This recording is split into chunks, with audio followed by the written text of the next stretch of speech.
Hello students, bio study channel में आपका स्वागत है। आप देख रहे हैं बायो स्टडी चैनल। बायोलॉजी की कक्षा 11 के चैप्टर 3 पर आज हमारा डिस्कशन रहेगा वनस्पति जगत।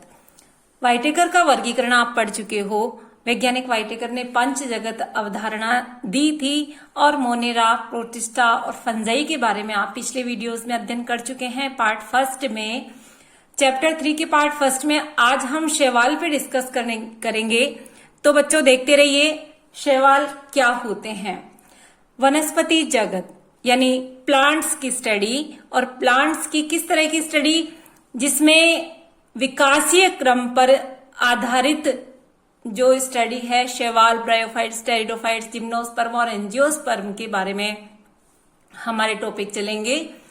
सबसे पहले हम शैवाल के बारे में बात करेंगे। गाइस, आपने देखा होगा अपने आसपास नमी वाले जो स्थान होते हैं वहां पर ग्रीन कलर की परत जम जाती है। ये जो ग्रीन कलर की परत होती है जिसको हम साधारण भाषा में काई बोलते हैं, ये शैवाल होते हैं।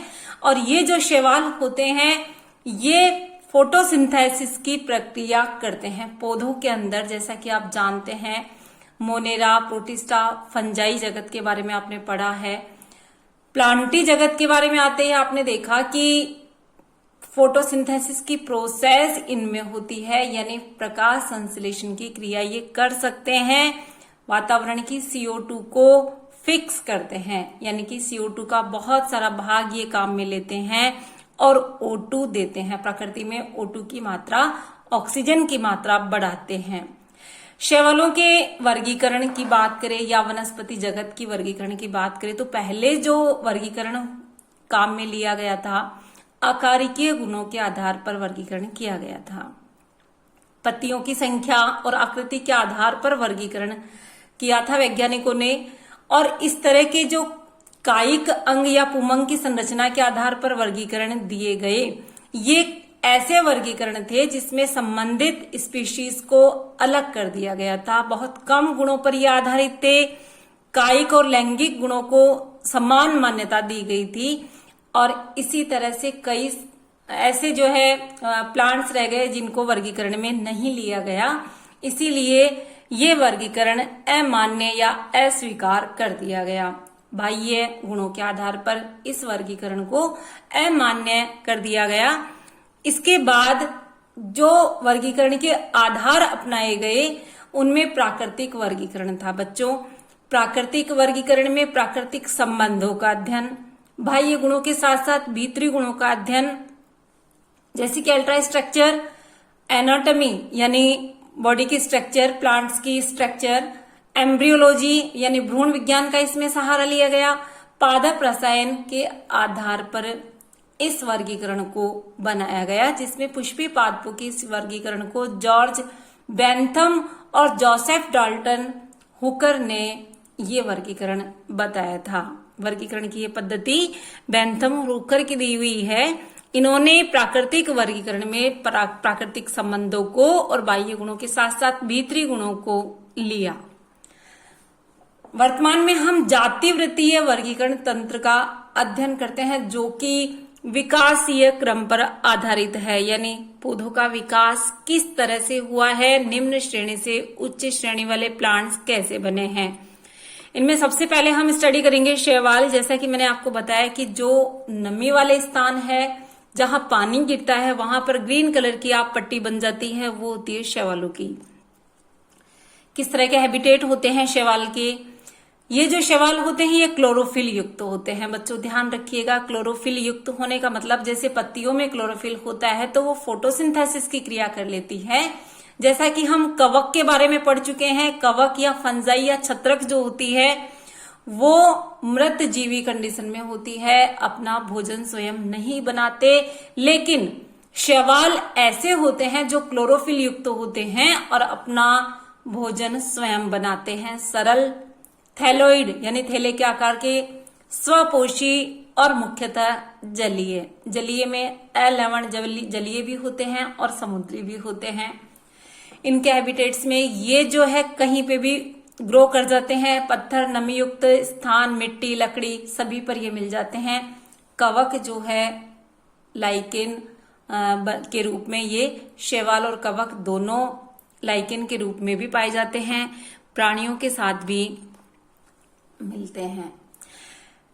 अब बात करेंगे कि साइज किस तरह का होता है। तो गाइस शैवाल बहुत सूक्ष्म आकृति के भी होते हैं और काफी बड़े भी होते हैं। जैसा कि कैल्प है, बहुत विशालकाय शैवाल होता है। इनमें कई ऐसे शैवाल होते हैं जो कि एकल अवस्था में होते हैं, कई फिलामेंटस कंडीशन में तंतुमय अवस्था में होते हैं, कई कॉलोनियां बना करके रहते हैं जैसे कि वॉलवॉक्स, जैसे कि फिलामेंटस कंडीशन में यूलोथ्रिक्स और स्पाइरोगैरा। अब बात करें कि ये अपनी संख्या कैसे बढ़ाते हैं बच्चों। रिप्रोडक्शन यानी जनन किस तरह का होता है। तो जो शैवाल होते हैं ये निम्न श्रेणी के तो होते ही हैं, ये कायिक, अलैंगिक और लैंगिक तीनों प्रकार के जनन कर सकते हैं, लेकिन इनमें संरचनाएं जटिल नहीं होती है। कायिक जनन होता है वो विखंडन विधि के द्वारा, यानी इनके तंतु या शैवाल टूट जाते हैं तो प्रत्येक खंड से नया थैलस बन जाता है, नई बॉडी बन जाती है, नया शैवाल बन जाता है। अलैंगिक जनन जो है स्पोर्स के द्वारा होता है, यानी बीजाणु जैसी संरचनाएं इनमें बनती है और ये बीजाणु कहलाते हैं जूस्पोर। ये जूस्पोर्स फ्लैजिला युक्त होते हैं। बच्चों आपने पूछा था कि फ्लैजिला क्या होती है। फ्लैजिला होती है एक चाबुक या कोड़े नुमा संरचना, जो कि जैसे बंदर की पूंछ होती है तो वो उसको चलायमान बनाती है। इस तरह से ये जो स्पोर्स होते हैं उन पर चाबुक नुमा संरचना होती है, ये इसको मोटाइल कंडीशन में लाती है।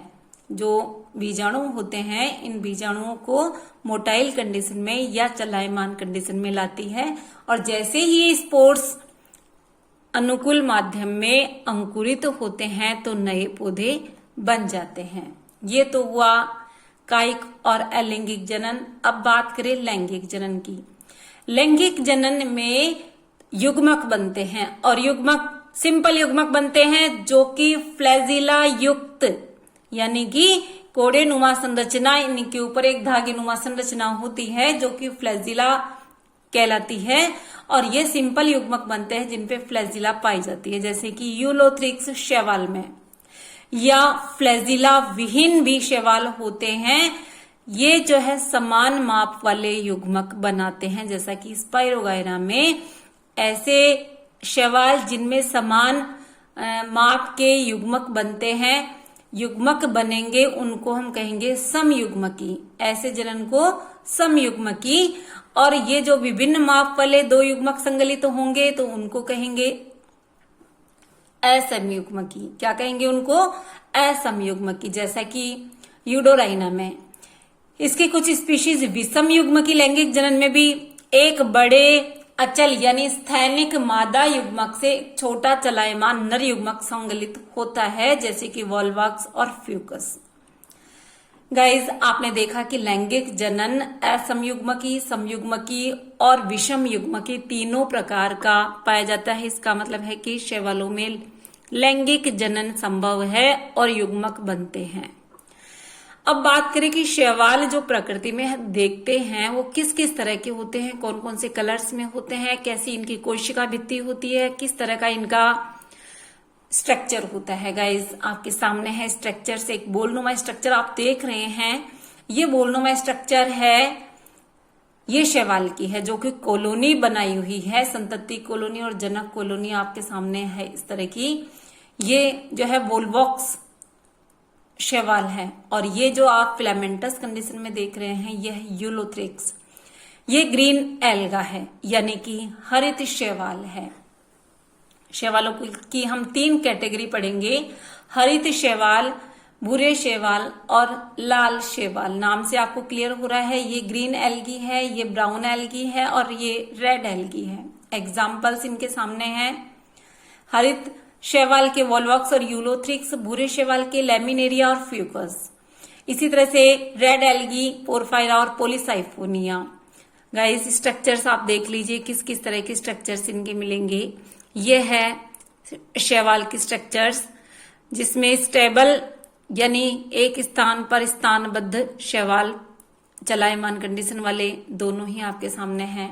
अब देखिए तीनों ही कैटेगरी को, क्लोरोफाइसी, फियोफाइसी और रोडोफाइसी। क्लोरोफाइसी यानी हरे शैवाल, फियोफाइसी भूरे शैवाल और रोडोफाइसी लाल शैवाल। क्लोरोफाइसी जैसा कि कलर से पता चल रहा है, नाम से पता चल रहा है, क्लोरो यानी ग्रीन कलर, क्लोरोफिल युक्त। वर्ण कैसा होता है इनमें? क्लोरोफिल युक्त। संचित भोजन की बात करें तो क्लोरोफाइसी जो शैवाल है इनमें संचित भोजन होता है स्टार्च के रूप में। कोशिका भित्ति होती है सेल्यूलोज की। फ्लैजिला की संख्या और उनका निवेशन ये होता है 2 से 8। समान और शीर्ष पर होती है इनकी स्थिति। आवास की बात करें तो गाइस तीनों ही प्रकार की शैवाल लवण और अलवणीय दोनों जल में पाए जाते हैं। सेकेंड स्टेप फियोफाइसी का, और फियोफाइसी जो होते हैं ब्राउन एल्गा होते हैं, भूरे शैवाल ये होते हैं। भूरे शैवालों में क्लोरोफिल नहीं पाया जाता है, क्लोरोफिल सिर्फ ए और सी टाइप का होता है, इसमें फ्यूकोजेंथिन ज्यादा होता है। गाइस ध्यान रखिएगा, क्लोरोफिल तो है लेकिन फ्यूकोजेंथिन ज्यादा मात्रा में है, इसीलिए ब्राउन एल्गा ये कहलाते हैं। संचित भोजन मैनिटोल और लैमिनेरिन के रूप में होता है। सेलुलोज की कोशिका भित्ति होती है, साथ में एल्जिन भी होता है। फ्लैजिला असमान टाइप की इनमें पाई जाती है, लवण और अलवणीय जल दोनों में ये पाए जाते हैं। रोडोफाइसी या रेड एल्गी या लाल शैवाल, लाल शैवाल इनमें फाइकोइरिथ्रिन ज्यादा मात्रा में होता है। बच्चों ध्यान रखिएगा, फाइकोएरिथ्रिन ज्यादा मात्रा में होता है, इसीलिए इसको रोडोफाइसी के अंतर्गत रखा जाता है। फ्लोरिडियन स्टार्च इनमें उपस्थित होता है। सेलुलोज की कोशिका भित्ति होती है, फ्लैजिला अनुपस्थित होती है। दोनों ही प्रकार के जल में ये मिलते हैं इस तरह के शैवाल। शैवाल का वर्गीकरण आपने देखा। गाइस ध्यान रखिएगा कि मनुष्य के लिए शैवाल बहुत उपयोगी है, क्योंकि शैवाल जो है CO2 को स्थिर करते हैं, फिक्स करते हैं, CO2 का उपयोग करते हैं, स्थिरीकरण करते हैं। CO2 का प्रकाश संश्लेषण के दौरान कुल स्थिरीकृत कार्बन डाइऑक्साइड का लगभग आधा भाग शैवाल स्थिर करते हैं, यानी CO2 का यूज करते हैं। प्रकाश संश्लेषण की ये क्रिया करते हैं और प्रकाश संश्लेषित जीव होने के कारण ये अपने आसपास ऑक्सीजन का स्तर बढ़ा देते हैं। ऑक्सीजन निश्चित रूप से शैवालों के फोटोसिंथेसिस क्रिया की वजह से बढ़ती है। ये प्राथमिक उत्पादक हैं, जैसा कि हम पौधों को कहते हैं प्राथमिक उत्पादक, क्योंकि सूर्य के प्रकाश का उपयोग करते हैं और अन्य जीवों को फूड उपलब्ध करवाते हैं। ये जलीय प्राणियों के खाद्य चक्रों का आधार है। जैसा कि हम कहते हैं फूड चेन स्टार्ट होती है ग्रीन प्लांट से, तो बच्चों ये भी फूड चेन का बेस बनाते हैं। पोरफायरा, लेमिनेरिया और सरगासम की बहुत सारी ऐसी स्पीशीज हैं, लगभग समुद्र की 70 स्पीशीज में से एक है जो भोजन के रूप में उपयोग की जाती है। समुद्री भूरे और लाल शैवाल बहुत ही अधिक उत्पादन करते हैं कैरागिन का, व्यावसायिक उपयोग का पदार्थ होता है। देन बात करें यूजेस की, तो जिलेडियम और ग्रेसिलेरिया से एगार प्राप्त होता है। आप ये सोचोगे एगार क्या होता है गाइज? एगार एक कल्चर मीडियम बनाने के काम आता है। सूक्ष्म जीवों के कल्चर में यानी माइक्रोब्स का, या जो कल्चर मीडियम बनाते हैं प्लांट्स के लिए या माइक्रोब्स के लिए, तो उस कल्चर मीडियम में एगार का इस्तेमाल किया जाता है। आइसक्रीम और जेली बनाने में भी इसका काम आता है, प्रोडक्ट बनाने में। क्लोरेला और स्पुरेलिना एक कोशिक शैवाल है। ये प्रोटीन से प्रचुर प्रोटीन इनमें पाया जाता है, इसीलिए इसका भोजन के रूप में उपयोग होता है। शैवाल 3 प्रमुख भागों में विभक्त किया गया, क्लोरोफाइसी, फियोफाइसी और रोडोफाइसी। अब देखिए क्लोरोफाइसी जिसको हम नाम से क्लियर हो रहा है, जैसा कि मैंने टेबल सारणी के द्वारा आपको बताया था, टेबल में बताया था कि ये क्लोरोफाइसी के सदस्य होते हैं जो कि हरे शैवाल होते हैं। एक कोशिक और कॉलोनी के रूप में ये पाए जाते हैं। इनमें क्लोरोफिल ए और बी प्रभावी मात्रा में पाया जाता है।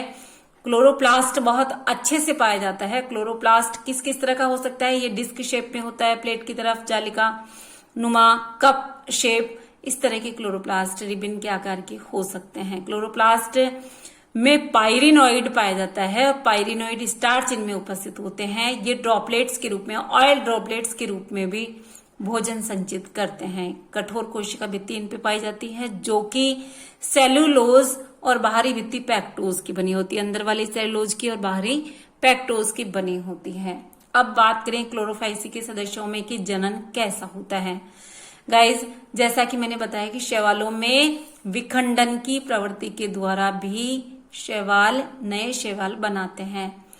तंतु के टूटने या विभिन्न प्रकार के स्पोर्स के बनने से होता है। अलैंगिक जनन फ्लैजिला युक्त जू स्पोर से होता है। जैसा कि मैंने आपको बताया था, लैंगिक जनन, अलैंगिक जनन और कायिक जनन तीनों इनमें पाए जाते हैं। इनका शैवाल का भाग अगर टूट जाता है तो विखंडन के द्वारा टूटे हुए भाग से नए शैवाल बन जाते हैं। लैंगिक जनन जू स्पोर्स के द्वारा होता है।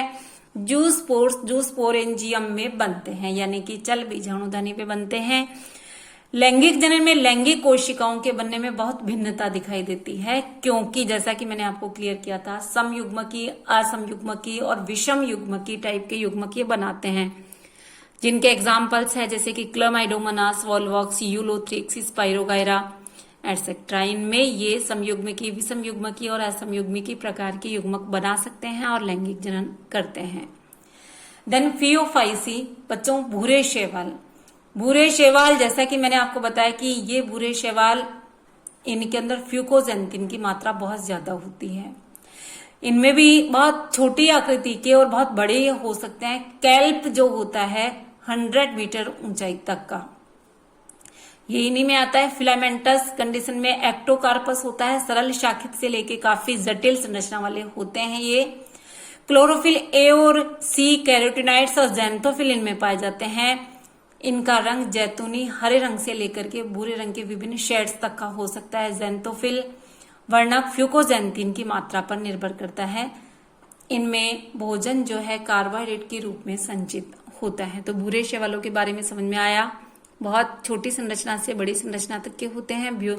भूरे रंग के ये होते हैं क्योंकि फ्यूकोजेंथिन इनमें पाया जाता है। कायिक कोशिका में सेल्यूलोज से बनी कोशिका भित्ति होती है। जैसा कि मैंने आपको बताया कि टेबल में कि इनकी कोशिका भित्ति में सेल्यूलोज के साथ में एल्जिन भी पाया जाता है।